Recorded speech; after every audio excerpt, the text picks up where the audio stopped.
Ito na mga boss yung suso na binili namin nung isang araw. Ngayon lang namin lulutuin, medyo busy kasi kami nung nakarang araw.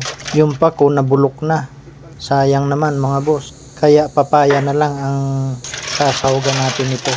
Ang unang first step natin gagawin mga boss, putulan natin ng buntot yung suso para madali nating masipsip ang laman. After pagkatapos ng mga boss, alog-alogin naman natin siya para magtalsikan yung mga debris na dulot ng pagputol ng buntot.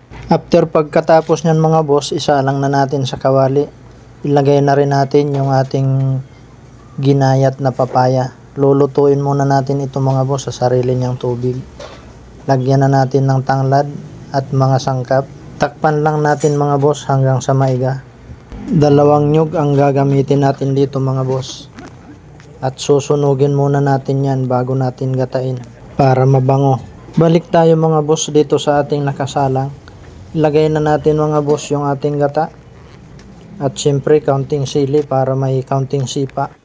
Lagyan na rin natin ng asin, kaunting bitchin, paminta at magic sarap. Haluin lang natin mabuti mga boss at hintayin maluto ang gata. Okay, so alright na nga ito mga boss, kaya tikman na natin para malaman kung saan tayo nagkulang. Dahil okay naman na yung lasa niya mga boss, wag na natin patagalin. Kainan na po. Ayun mga boss,